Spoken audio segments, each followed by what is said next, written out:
Hello friends, good morning. നമ്മുടെ എല്ലാ T V സീരിയലിലേക്ക് എല്ലാവർക്കും സ്വാഗതം. നന്ദു വീട്ടിലേക്ക് വന്നപ്പോൾ കനക ചോദ്യം ചെയ്തുകൊണ്ട് നിൽക്കുക. നന്ദുവിനാണെങ്കിൽ ആകെ സങ്കടവും ദേഷ്യവും ഒക്കെ ആയിട്ടാണ് നന്ദു വീട്ടിലേക്ക് കയറി വന്നത്. ഇത്രയും നേരം നിനക്ക് എന്നാ മീറ്റിംഗ് ആയിരുന്നു എന്നും ചോദിച്ചുകൊണ്ട് ദേഷ്യപ്പെട്ട കനകയോട് എന്നാൽ പിന്നെ അമ്മയ്ക്ക് കൂടെ വന്നുകൂടായിരുന്നു എന്ന് ചോദിക്കുകയാണ് നന്ദുവെ. പിന്നെ അങ്ങനെ വന്നാൽ പിന്നെ കൂടെ വരത്തില്ലല്ലോ അല്ലേ എന്നൊക്കെ കനക ഇരുന്ന് പറയുമ്പം എന്തിനാ അച്ഛാ അമ്മ എന്നെ ഇങ്ങനെ സംശയിക്കുന്നതെന്ന് ചോദിച്ചു നന്ദു. അമ്മമാർ ചിലപ്പോൾ പെൺമക്കളെ ചെറുതായിട്ടൊക്കെ സംശയിക്കാറുണ്ട്, പക്ഷെ മോളുടെ കാര്യത്തിൽ ഇവൾ സംശയിക്കുന്നതിൽ കുറ്റം പറയാൻ പറ്റുമോ മോളെ എന്ന് ഗോവിന്ദേട്ടൻ ചോദിക്കുക നന്ദുവിനോട്. പിന്നെ അന്നത്തെ ഫംഗ്ഷൻ്റെ വീഡിയോ അത് ഞങ്ങൾ കണ്ടതായിരുന്നു. അന്ന് അനി മോളെ തന്നെയാണ് നോക്കി നിന്നതെന്നൊക്കെ പറയുമ്പം അതെ അവൻ അന്നേ ദിവസമേ അടുക്കള ഭാഗത്തൊക്കെ ചുറ്റിത്തിരിയുന്നത് ഞങ്ങൾ കണ്ടായിരുന്നു. ആ സമയത്ത് ഞാൻ അവനെ നോക്കുന്ന നമ്മൾ കണ്ടായിരുന്നു എന്ന് ചോദിച്ചു നന്ദു. അതാണ് ഒരു സമാധാനമെന്ന് നമ്മുടെ ഗോവിന്ദേട്ടൻ. അവൻ അന്ന് ഞാൻ പറഞ്ഞ ഡ്രസ്സ് ഇട്ടുകൊണ്ട് വരാത്തതിൻ്റെ ദേഷ്യത്തിലാണ് ഞാൻ അവനെ നോക്കാതിരുന്നത്. അതെന്തായാലും ഭാഗ്യമായെന്ന് നന്ദു മനസ്സിൽ ചിന്തിക്കുന്നു. ഒരു കാര്യം ഞാൻ പറഞ്ഞേക്കാം, ഇപ്പം നിൻ്റെ മൂത്ത ചേച്ചിയും ഭർത്താവും കൂടി ഒരുപാട് പ്രശ്നങ്ങൾ അനന്തപുരിയിൽ ഉണ്ടാക്കുന്നുണ്ട്. അതിൻ്റെ കൂട്ടത്തിൽ ഇനി നീയും കൂടെ പോയി ചേർന്നേക്കരുതെന്ന് പറയുമ്പം എന്നെ ഓർത്ത് അച്ഛനും അമ്മയ്ക്കും വിഷമിക്കേണ്ടി വരില്ല എന്ന് പറഞ്ഞു നന്ദു. അങ്ങനെ വിഷമിക്കാതിരിക്കണമെങ്കിലേ നീ എത്രയും പെട്ടെന്ന് ഒരു കല്യാണം കഴിക്കാൻ പറഞ്ഞു കനക. തോട്ടങ്ങിയെന്നും പറഞ്ഞു നന്ദു. മിക്ക അച്ഛനമ്മമാർക്കും പെൺകുട്ടികളെ കല്യാണം കഴിപ്പിച്ച് വിടാനേ ഭയങ്കര ധൃതിയാണ്. കല്യാണം കഴിഞ്ഞാൽ പറയും ഇപ്പോഴേ അത് വേണ്ടായിരുന്നു എന്ന്. അപ്പം അത് നമ്മുടെ മാത്രമല്ല മോളെ, എല്ലാ വീട്ടിലെയും പ്രശ്നങ്ങൾ തന്നെയാണെന്ന് ഗോവിന്ദേട്ടൻ പറയുമ്പം അത് തന്നെയാണ് ഞാനും പറഞ്ഞത്. അപ്പോൾ പിന്നെ എന്തിനാ ഇത്ര പ്രയാസപ്പെട്ട ഈ കല്യാണമൊക്കെ നടത്താൻ നിൽക്കുന്നതെന്ന് നന്ദു ചോദിക്കുമ്പം അത് ഞങ്ങളുടെ കടമയല്ലേ മോളെ എന്ന് ചോദിച്ചു. കടമ തീർക്കാൻ വേണ്ടി എന്തിനാ വെച്ചാൽ പെൺമക്കളെ കൊണ്ടുവന്ന് കൊലയ്ക്ക് കൊടുക്കുന്നതെന്ന് നന്ദുവിൻ്റെ വക ഒരു ചോദ്യവും കൂടി. അപ്പം ഞങ്ങൾ ഇത്തിരി മര്യാദയ്ക്ക് എങ്ങനെയെങ്കിലും ജീവിച്ച് പോയിക്കോട്ടെ എന്ന് പറയുമ്പം ഇപ്പോഴത്തെ പെൺകുട്ടികൾക്ക് കല്യാണവും വേണ്ട കുട്ടികളും വേണ്ട, ഇങ്ങനെ അങ്ങ് ഫ്രീ ആയിട്ട് നടക്കണം, അതുമാത്രമേ ഉള്ളൂ എന്നൊക്കെ പറഞ്ഞ് ദേഷ്യപ്പെടുക കനക നന്ദുവിനോട്. ഒരു പ്രായം വരെ അങ്ങനെയൊക്കെ പോകാൻ പറ്റത്തുള്ളൂ മോളെ, അത് കഴിഞ്ഞാൽ പിന്നെ ഒരു കൂട്ടില്ലാത്തതിൻ്റെ പേരിൽ വലിയ നിരാശപ്പെടേണ്ടി വരുമെന്നും ഒരു സമയം വരെ ഭർത്താവായിരിക്കും കൂട്ട്, പിന്നെ മക്കളായിരിക്കും കൂട്ട്. ആ ഒരു കൂട്ടില്ലാതെ ഒരു ലൈഫും പൂർണ്ണമാവില്ല എന്നൊക്കെ ഗോവിന്ദേട്ടൻ പറഞ്ഞു കൊടുക്കുന്നു. അച്ഛനും അമ്മയും മക്കളുമായിട്ട് പൊരുത്തപ്പെട്ട് ജീവിച്ച ആ കാലമൊക്കെ പോയച്ചാ ഇനി അതൊക്കെ കഥകളിൽ മാത്രമേ ഉള്ളൂ. ഇനി അങ്ങോട്ടുള്ള കാലത്ത് ഒരു 10 പേർക്ക് പോലും ആ ഒരു ഭാഗ്യം കിട്ടില്ല എന്നൊക്കെ പറഞ്ഞ് നന്ദു പറയുമ്പം അല്ല ജാതകം ഒത്തു വന്നാൽ ബാക്കിയെല്ലാം ശരിയാകും മോളെ എന്നൊക്കെ പറഞ്ഞ അച്ഛനും അമ്മയും. അതെ അതിനെ ജാതകം ഒത്ത് വരണ്ടേന്ന് ചോദിച്ചു നന്ദു. എന്നും പറഞ്ഞുകൊണ്ട് അവിടെ നിന്ന് കനക ഇങ്ങനെ നിൽക്കുമ്പോൾ നന്ദു അകത്തേക്ക് കയറിപ്പോയി. അയാൾ ഒരേ പല്ലവി തന്നെയാണ് പറഞ്ഞുകൊണ്ടിരിക്കുന്നത്. ആ ജോത്സ്യര് എന്ത് ചെയ്യും ഗോവിന്ദേട്ടാന്ന് ചോദിച്ച് കനക വന്ന് ഗോവിന്ദേട്ടനോട്. അവൾ സ്നേഹിക്കുന്ന പയ്യനെ കെട്ടുകൊള്ളെന്ന് എപ്പോഴും പറയുന്നു. അപ്പോൾ അത് നമ്മുടെ നന്ദു കേട്ടു. അതിനി ജോത്സ്യൻ മോളോടെങ്ങാനും പറഞ്ഞാലും അവളുടെ മനസ്സിൽ അതിന് ഇല്ലെങ്കിൽ വീണ്ടും അവൻ കടന്നു വരാൻ അവസരം ഒരുക്കത്തില്ലേ എന്ന് ഗോവിന്ദേട്ടൻ ചോദിക്കുക. അയ്യോ എന്നും പറഞ്ഞ് കനകയിരിക്കുമ്പോൾ നമ്മുടെ നന്ദു ഇതെല്ലാം കേട്ട് അകത്തേക്ക് കയറിപ്പോയി. അനിയെക്കുറിച്ച് പറയുമ്പോഴൊക്കെ അവളുടെ ഭാവമാറ്റം ഗോവിന്ദേട്ടൻ ശ്രദ്ധിക്കുന്നില്ലേ എന്ന് ചോദിച്ചു. അവളുടെ ജീവിതത്തിലേക്ക് അവളുടെ മനസ്സിലേക്ക് ആദ്യമായി കയറി വന്നൊരു പയ്യനാണ് അനി. ആ പയ്യനെ മറക്കാനൊക്കെ സമയമെടുക്കും കനക എന്നൊക്കെ പറഞ്ഞ് പിന്നെ നടക്കാൻ പാടില്ലാത്ത ബന്ധമാണെന്ന് അറിയാവുന്നത് കൊണ്ട് അവൾ അതിൽ നിന്ന് അകന്നു നിൽക്കാൻ ശ്രമിക്കുമായിരിക്കുമെന്ന കാര്യങ്ങളും പറയുക. അപ്പോൾ അത് കേട്ടപ്പോൾ ശരിയാന്ന് കനക. അപ്പോഴും ഒരു കാര്യമുണ്ട്, നല്ലൊരു ബന്ധം അവൾക്ക് വന്നാലും അത് സമ്മതിച്ചെടുക്കാനേ ഭയങ്കര പാടായിരിക്കുമെന്നും. അതുകൊണ്ടാണല്ലോ അവൾ കല്യാണം വേണ്ടെന്നും പറഞ്ഞിങ്ങനെ നടക്കുന്നതെന്നും പറഞ്ഞ് കനക ദേഷ്യപ്പെടുക ഈ സമയത്ത്. എന്ത് ചെയ്യും ഗോവിന്ദേട്ടാന്നും പറഞ്ഞുകൊണ്ട് ഇങ്ങനെ 2 പേരും കൂടെ ഇരിക്കുന്നു. ഇത് കഴിഞ്ഞതിന് ശേഷം പിന്നെ അനി അവൾ ഫോൺ എടുക്കുന്നില്ല, അവൾക്കൊരു വോയിസ് നോട്ട് ഇടാമെന്നും പറഞ്ഞുകൊണ്ട് എടുത്ത് വോയിസ് നോട്ട് ഇടുക. നന്ദു അതെടുത്ത് കേട്ടു. അപ്പോൾ നമ്മുടെ നന്ദു വിവരങ്ങളെല്ലാം അറിഞ്ഞപ്പോൾ നന്ദുവിന് ഭയങ്കര സങ്കടം. തൊട്ടടുത്ത നിമിഷം നമ്മുടെ നന്ദു ഫോൺ എടുത്ത് അനിയെ വിളിച്ചു. ഇതെന്താടാ ഇതെന്ന് ചോദിച്ചു. ഇതെന്താടാ നമ്മുടെ കാര്യങ്ങൾ ഇങ്ങനെയൊക്കെ ഓരോ തടസ്സം വന്നു പോകുന്നതെന്ന് ചോദിക്കും. അത് എനിക്കും അറിയില്ലടി, ഒരു പക്ഷേ നമ്മൾ ഒരുപാട് കാണാൻ ആഗ്രഹിക്കുന്നത് കൊണ്ടായിരിക്കാം ഇങ്ങനെയൊക്കെ പറ്റുന്നതെന്ന് അനി അന്നേരം അവിടെ നിന്ന് നന്ദുവിനോട് പറഞ്ഞു. ലിഫ്റ്റിൽ ഞാനൊക്കെ കുടുങ്ങിപ്പോയടി എന്നൊക്കെ അനി നന്ദുവിനോട് പറയുകയും ചെയ്തു.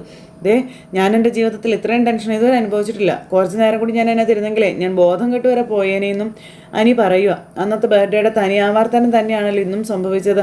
അവസാനം ഡിന്നർ കഴിക്കാൻ യോഗം ഉണ്ടായത് നവീനേട്ടനാണെന്ന കാര്യം നന്ദു പറയുമ്പം ഞാൻ അറിഞ്ഞു കാര്യങ്ങളൊക്കെ. എനിക്ക് വല്ലാത്ത നിരാശയുണ്ടെന്ന കാര്യം അനി നന്ദുവിനോട് പറഞ്ഞു. പിന്നെ ഇനി അത് മാറാതെ ഞാൻ വീട്ടിലേക്ക് പോയാലും എനിക്ക് ഉറക്കം വരത്തില്ല എന്ന് പറഞ്ഞു. ഇനിയിപ്പം എന്നെ കാണണമെന്നൊന്നും പറഞ്ഞേക്കരുതെന്ന് നന്ദു അനിയോട് പറയുക. നീ എൻ്റെ അടുത്തേക്ക് വരാനൊന്നും ഞാൻ പറയുന്നില്ല, പക്ഷേ എനിക്ക് നിന്നിപ്പോൾ കണ്ടേ പറ്റുമെന്ന് നന്ദുവിനോട് അനി ഇങ്ങനെ നിർബന്ധിച്ച് പറയുക. അപ്പം എങ്ങനെയാണെന്ന് ചോദിച്ചു. അത് പിന്നെ അന്നത്തെ പോലെ ഞാൻ അങ്ങോട്ട് വരാം എന്ന് അനി പറയുക. ഇപ്പോഴോ? എടി എന്തായാലും എനിക്ക് നിന്നെ കാണാതെ ഇപ്പോൾ വീട്ടിൽ പോകാൻ പറ്റത്തില്ല എന്നും പറഞ്ഞു ഞാൻ അങ്ങോട്ട് വരുവാന്നും പറഞ്ഞു ഫോൺ അങ്ങ് കട്ട് ചെയ്യാൻ നോക്കുന്നു. എടാ നീ അവിവേകം ഒന്നും കാണിക്കരുതെന്ന് പറഞ്ഞു. അച്ഛനും അമ്മയൊക്കെ അറിയാം, അവർ ഉറങ്ങിയിട്ടില്ല എന്ന് പറയുമ്പോൾ കാണേണ്ടവരൊക്കെ കണ്ടോട്ടെ എന്നൊക്കെ പറഞ്ഞുകൊണ്ട് അനി ഭയങ്കര എന്നിട്ട് അനി ഫോൺ അങ്ങ് കട്ട് ചെയ്തു. നന്ദു ഭയങ്കര ടെൻഷനിലാട്ടോ നേരം. പിന്നെ കാണിക്കുന്ന ആദർശിനെയാണ്. ആദർശ് ഇങ്ങനെ ഇരിക്കുവാണ്. ആദർശ് എന്തൊക്കെയോ ആലോചിച്ച് ഇങ്ങനെ അവിടെ ഇരിക്കുന്ന സമയത്ത് നമ്മുടെ നയനെ അങ്ങോട്ടേക്ക് വന്നു. അപ്പോൾ നാളെ രാവിലെ സേവിയറിനെ എനിക്കൊന്ന് കാണാൻ പോകണമെന്നും അന്ന് ഹോട്ടലിൽ നിന്ന് ചാടിപ്പോയൊരുത്തൊരു ഫോട്ടോ ഉണ്ടല്ലോ അത് സേവിയറിൻ്റെ കൊടുത്തിരിക്കുകയാണെന്ന് ആദർശ് നയനോട് പറഞ്ഞു. അയാൾ മാസ്കും കൂളിംഗ് ഗ്ലാസും വെച്ച് മുഖം മറിച്ചിരിക്കുകയായിരുന്നു എന്നും എന്തായാലും നാളെ അയാളുടെ മുഖം സേവിയർ വരച്ചു തരാമെന്ന് പറഞ്ഞിട്ടുണ്ട്. അതുകൊണ്ട് നമുക്ക് ആളെ പിടി കിട്ടുമെന്ന് പറഞ്ഞു. അപ്പോൾ നാളെ രാവിലെ ആദർശേട്ടൻ പോവോ എന്ന് നയനെ ചോദിച്ചു. അപ്പോൾ പോകുമെന്നും പറഞ്ഞു. നിനക്കെന്തെങ്കിലും ആവശ്യമുണ്ടോ എന്ന് ചോദിച്ചു ആദർശ്. അത് പിന്നെ എനിക്ക് നമ്മുടെ കുടുംബക്ഷേത്രക്കാവുണ്ടല്ലോ എന്ന് വെച്ചാൽ ആ മൂല കുടുംബക്ഷേത്രക്കാവ് അത് കുറച്ച് ദൂരെയാണല്ലോ. അതെ എനിക്ക് അവിടം വരെ ഒന്ന് പോകണമെന്നുണ്ടായിരുന്നു ആദർശേട്ടാ അന്ന് നയന.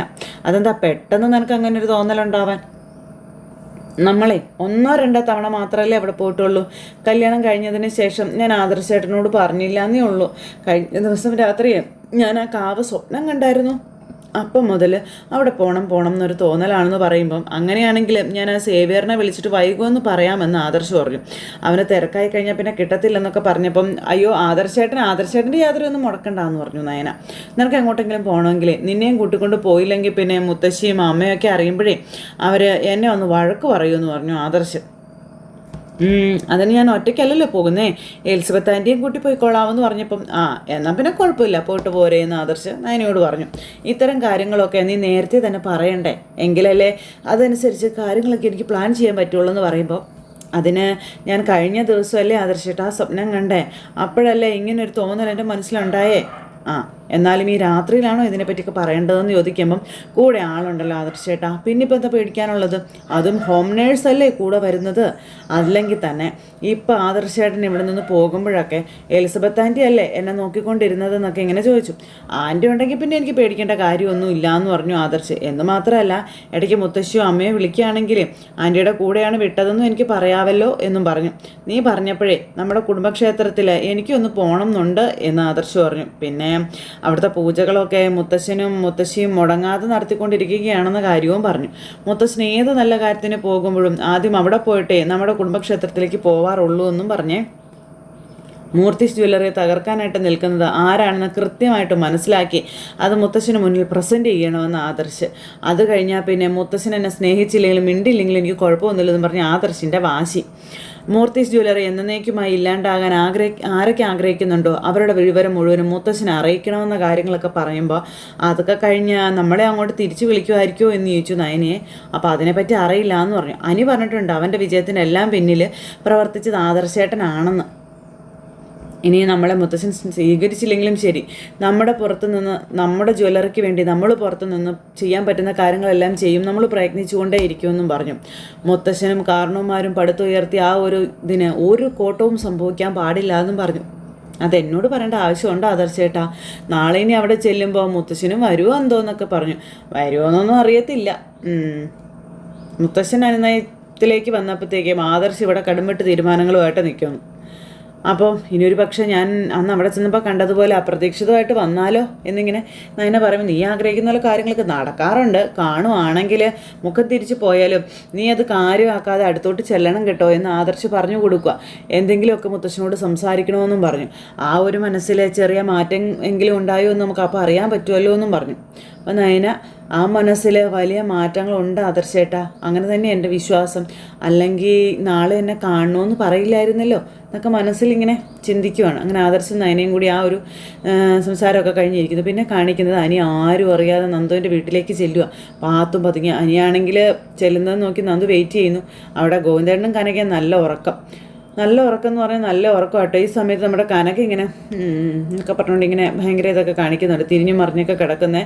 ആ സമയത്ത് നന്ദു ആണെങ്കിൽ ഭയങ്കരമായിട്ട് ടെൻഷനായിട്ടിരിക്കുക. അനിയാണെന്നുണ്ടെങ്കിൽ ഇടയ്ക്ക് മെസ്സേജ് വിടുന്നുണ്ട്. അപ്പം അതൊക്കെ ഡോറ് തുറന്ന് നന്ദു പുറത്തേക്ക് ഇറങ്ങാൻ തുടങ്ങുകയാണ്. അനിയ നേരം ആരും കാണാതെ പതുങ്ങി വരുന്നു. അപ്പോൾ ഈ സമയത്ത് നമ്മുടെ നന്ദു പതുക്കെ ഡോറ് തുറന്ന് പുറത്തേക്ക് ഇറങ്ങി ചെല്ലുന്നു. നീ എന്താടാ ഈ കാണിക്കുന്നേ എന്ന് നന്ദു ഇറങ്ങി ചെന്ന് ചോദിക്കുമ്പോൾ നമ്മുടെ കല്യാണം വരെ നമുക്ക് ഈ കള്ളനും പോലീസും കളിക്കാൻ അവിടെ എന്ന് പറഞ്ഞു. അപ്പോൾ നീ എന്നെ കണ്ടല്ലോ എന്നാൽ പെട്ടെന്ന് പോകാൻ നോക്കാൻ പറഞ്ഞു നന്ദു. എടി ഇത്ര റിസ്ക് എടുത്തിട്ട് അങ്ങനെ വെറും കൈയോടെ പോയാലോ എന്നനി, നീ എൻ്റെ കൂടെ വരികയാണെങ്കിലേ നമുക്ക് കാറിൽ കുറച്ച് നേരം ഇരിക്കാമെന്ന് പറഞ്ഞു. അപ്പോൾ അതേ അനി നീ മര്യാദയ്ക്ക് പോകാൻ നോക്കാൻ പറഞ്ഞു. പേടി അങ്ങനെ പോകാനാണെങ്കിൽ ഞാൻ എത്ര പ്രയാസപ്പെട്ട് ഇങ്ങോട്ട് വരേണ്ട കാര്യമുണ്ടോ എന്ന് ചോദിച്ചു. എടാ അച്ഛൻ ചെറിയൊരു ശബ്ദം കേട്ട അപ്പോൾ ഉണരും, അമ്മ അങ്ങനെ തന്നെയാണെന്ന് നന്ദു പറയുമ്പം അവർ ഉണരുകയാണെങ്കിൽ ഞാൻ ഓടിക്കോളാം എന്ന് പറഞ്ഞു കേട്ടോ. അമ്മയും അച്ഛനും കൂടി കള്ളൻ കള്ളൻ പറഞ്ഞ് വിളിച്ച് കൂവിയാലോ, ആളുകളെല്ലാവരും കൂടെ നിന്നെ പിടിച്ച് കെട്ടിയാലോ എന്നൊക്കെ ചോദിക്കുമ്പോൾ അങ്ങനെയെങ്കിലേ നാട്ടുകാർക്കൊപ്പം എൻ്റെ വീട്ടുകാരും ഈ സാഹസം അറിയുമല്ലോ എന്ന് അനി. പിന്നെ അതോടെ അവരെല്ലാവരും കൂടെ ചേർന്ന് നമ്മളെ പിടിച്ച് കെട്ടിക്കുമല്ലോ എന്നും പറഞ്ഞു. അതൊന്നും നടക്കുന്ന കാര്യമല്ലടാ, നീ പോകാൻ നോക്കിക്കേ അനി, പോ എന്നും പറഞ്ഞ് നന്ദു ദേഷ്യപ്പെടുക അനിയോട്. ആ സമയത്ത് നിന്നെ ഞാൻ ഹഗ് ചെയ്തോട്ടെ എന്ന് ചോദിച്ചു. എപ്പോൾ കണ്ടാലും അത് തന്നെയാണല്ലോ നിനക്ക് വേണ്ടത്, പോലീസ് സ്റ്റേഷനിൽ വന്നാൽ പോലും ഒരു നിയന്ത്രണവും ഇല്ലല്ലോ നിനക്കെന്ന് നന്ദു. നീ അതിന് വേണ്ടിയാണ് വരുന്നതെന്ന് എനിക്കറിയാം, ഇനി അത് നടക്കില്ല എന്ന് നന്ദു പറയുമ്പം ആയിക്കോട്ടെ എന്നും പറഞ്ഞുകൊണ്ട് ഇങ്ങനെ നിൽക്കുന്നിട്ട് നന്ദുവിൻ്റെ കൈ പതുക്കെ എടുത്ത് കയ്യിൽ ചെറിയൊരു ഉമ്മയൊക്കെ കൊടുത്തു. മതി നീ പോകാൻ നോക്കാൻ പറഞ്ഞു. അപ്പോൾ അങ്ങനെ നിൽക്കുമ്പോൾ, എടി അന്നത്തെ പോലെ നിൻ്റെ അമ്മ ഉണരുകയാണെങ്കിൽ അവർ പുറത്തോട്ട് ഇറങ്ങുമ്പോൾ ഞാൻ അകത്തോട്ട് കയറാം, എന്നിട്ട് നിൻ്റെ കട്ടിൻ്റെ അടിയിൽ കയറി ഒളിച്ചിരിക്കാമെന്ന് പറഞ്ഞു അനി. എടാ നിന്നേക്കാളും ധൈര്യമുള്ള ആളാണ് ഞാൻ, പക്ഷെ പ്രേമം നിൻ്റെ തലയ്ക്ക് പിടിച്ചതുകൊണ്ടേ എന്നെക്കാളും 1000 മടങ്ങ് ധൈര്യം നിനക്കെന്ന് നന്ദു ഇങ്ങനെ പറഞ്ഞപ്പോഴത്തേക്കും അനി നന്ദുവിൻ്റെ തോളിൽ കൈവച്ച്, അതാണ് നിന്നോടുള്ള എൻ്റെ ആത്മാർത്ഥത, അപ്പോൾ ആത്മാർത്ഥത കൂടിയാലും കുഴപ്പമാണെന്ന് പറഞ്ഞു നന്ദു. നീ പോകാൻ നോക്കിക്കെന്നും പറഞ്ഞു കൈയൊക്കെ തോളിൽ നിന്ന് എടുത്ത് തട്ടി മാറ്റി നമ്മുടെ നന്ദു. എന്നിട്ട് നിൽക്കുമ്പോൾ, അല്ല നീയും നവീനും തമ്മിൽ ഡിന്നർ കഴിച്ചുകൊണ്ടിരുന്നപ്പോഴേ അവരെന്തെങ്കിലും നിന്നോട് പറഞ്ഞായിരുന്നോ എന്ന് ചോദിച്ചു. നവീനേട്ടനിപ്പോൾ എന്ത് പറയാനാ, നമ്മൾ സംസാരിച്ചത് തന്നെയാണ് നവീനേട്ടനും പറഞ്ഞത്. എപ്പം നമ്മൾ കൂടാൻ തീരുമാനിച്ചാലും എനിക്ക് പകരം നവീനേട്ടനായി എത്തുന്നതെന്ന് അങ്ങനെ എന്നോട് പറഞ്ഞടാന്ന് നന്ദു പറയുക. അത് എന്തുകൊണ്ടാണെന്ന് എനിക്ക് മനസ്സിലാവാത്തതെന്നൊക്കെ പറയുമ്പോഴത്തേക്ക് നമ്മുടെ അനി, എനിക്ക് കാര്യങ്ങൾ മനസ്സിലാകുന്നുണ്ട് എന്ന് നമ്മുടെ അനി മനസ്സിൽ ഇങ്ങനെ പറയാം. എന്നാൽ പിന്നെ ഞാൻ പോയിട്ട് വരാവേ എന്നും പറഞ്ഞിരിക്കുമ്പോൾ, പോയിട്ട് വരണ്ട, ആ വഴി അങ്ങ് പോയാൽ മതി എന്ന് പറഞ്ഞു നന്ദു.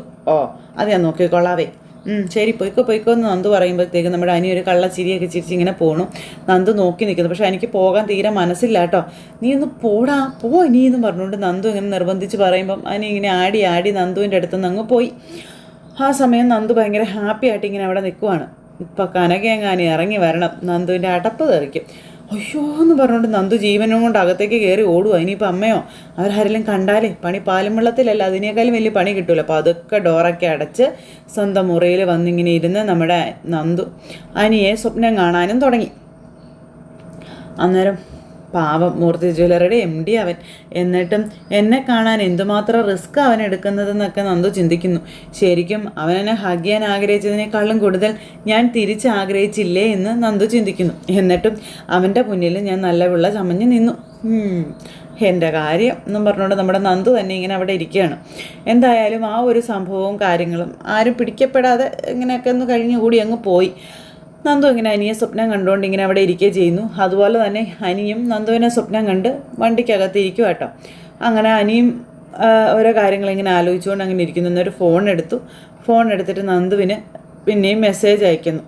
അങ്ങനെ നമ്മുടെ നന്ദുവിന് മെസ്സേജ് എന്നപ്പോഴത്തേക്കും നന്ദു ആ ഫോൺ അങ്ങ് എടുത്തു. തൊട്ടടുത്ത നിമിഷം വീഡിയോ കോളും വിളിച്ചു. അപ്പോൾ എന്താടാ നീ പോയില്ലേ എന്ന് ചോദിച്ചു. അപ്പോൾ പോവാനേ തോന്നുന്നില്ല എന്ന് അനി നന്ദുവിനോട് പറയാം. എടാ നിന്നെ വീട്ടിലാരും തിരക്കില്ലേ എന്ന് ചോദിച്ചു.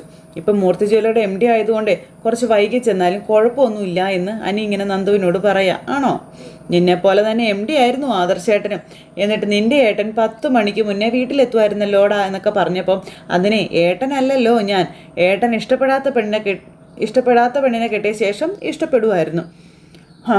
എന്നാലേ എൻ്റെ കാര്യം അങ്ങനെയൊന്നും അല്ലല്ലോ, ഇഷ്ടപ്പെട്ട പെണ്ണിനെ സ്വന്തമാക്കാൻ വേണ്ടിയിട്ടേ ഞാൻ വളഞ്ഞ വഴിയിലൂടെ മാത്രം ഇപ്പോൾ പോയിക്കൊണ്ടിരിക്കുകയല്ലേ, അപ്പോൾ പിന്നെ എന്തു ചെയ്യും, അപ്പോൾ ഈ യാത്ര എവിടെ അവസാനിക്കുമെന്നാണ് ഞാൻ ആലോചിക്കുന്നത് എന്നൊക്കെ ഇങ്ങനെ പറഞ്ഞപ്പോൾ നമ്മൾ ഒന്നിക്കുന്നതോടുകൂടി അത് അവസാനിക്കുമെന്ന് പറഞ്ഞു. അനി ഒന്നിക്കുമോ നന്ദു ചോദിക്കുമോ, എടി അങ്ങനെ സംശയമൊന്നും പറയല്ലേ നീ, ഇന്നിപ്പോൾ നിൻ്റെ അച്ഛനും അമ്മയും ഉണർന്നില്ലല്ലോ, അപ്പോഴേ ഇടയ്ക്കിടയ്ക്ക് നമുക്കിതങ്ങ് തുടരാമെന്നൊക്കെ അനി പറഞ്ഞപ്പം ഇനിതേ ഈ വീടിൻ്റെ പരിസരത്തെങ്ങാനും രാത്രി നിന്നെ കണ്ട അത് നിൻ്റെ അവസാനത്തെ വരവായിരിക്കും, നീ നോക്കിക്കോളാൻ പറഞ്ഞു.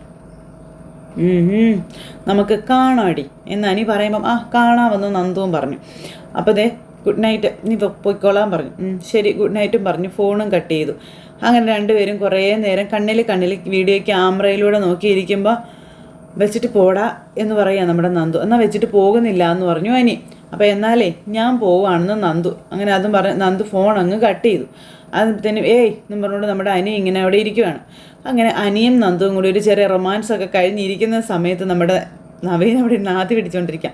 അവൾ എൻ്റെ പെണ്ണാ, അതുകൊണ്ടാ അവൻ അറേഞ്ച് ചെയ്യുന്ന പാർട്ടിയിലൊന്നും അവൾക്കൊപ്പം അവനും പങ്കെടുക്കാൻ പറ്റാത്തതെന്നൊക്കെ പറഞ്ഞ് കൃത്യസമയത്ത് ദൈവം വിളിച്ചതുപോലെ എനിക്കവിടെ ചെല്ലാൻ കഴിയുന്നതും അതുകൊണ്ട് മാത്രമാണെന്നും. എടാ അനി, ഇനി നീ അവളെ അങ്ങ് മറന്നേക്ക്, അത് എനിക്കുള്ള മുതലാ, എൻ്റെ സ്വത്താ എന്നൊക്കെ നവീൻ ഇങ്ങനെ അവിടെ ഇരുന്ന് സ്വയം ചിന്തിച്ചുകൊണ്ട് ഇങ്ങനെ ഇരുന്ന് സ്വപ്നം കാണുന്നു നന്ദുവിന്. അങ്ങനെ ഒരു സിറ്റുവേഷൻ കാണിച്ച് മൊത്തത്തിൽ ചക്ക കുഴയുന്നത് പോലെ കുഴഞ്ഞു കിടക്കുന്ന ആ ഒരു സിറ്റുവേഷനും കാര്യങ്ങളൊക്കെ കാണിച്ചുകൊണ്ട് ഇന്നത്തെ നമ്മുടെ കഥ അവസാനിച്ചു. അപ്പോൾ എല്ലാവരും കാത്തിരുന്ന് കാണണം കേട്ടോ. എല്ലാവർക്കും നല്ലൊരു ദിവസം ആശംസിക്കുകയാണേ. എല്ലാവരും തരുന്ന സപ്പോർട്ടിനും സ്നേഹത്തിനും ഒത്തിരി നന്ദി ഹൃദയത്തിൻ്റെ ഭാഷയിൽ അറിയിക്കുന്നു. അടുത്ത സൂപ്പർ ഹിറ്റ് കഥയുമായി കാണുന്നത് വരെ എല്ലാവർക്കും നന്ദി. അതോടൊപ്പം നമ്മുടെ ചാനൽ ആദ്യമായിട്ട് കാണുന്നവരുണ്ടെങ്കിൽ ഒന്ന് സബ്സ്ക്രൈബ് ചെയ്തേക്കണം കേട്ടോ. തൊട്ടടുത്ത് കാണുന്ന ബെൽബട്ടൺ അമർത്തി കഴിഞ്ഞിട്ടുണ്ടെങ്കിൽ നമ്മുടെ വീഡിയോസ് എളുപ്പത്തിൽ കാണാൻ കഴിയുന്നതായിരിക്കും. അപ്പോൾ എല്ലാവരോടും ഒരിക്കൽ കൂടി നന്ദി അറിയിച്ച് Tata, say again, take care, bye bye.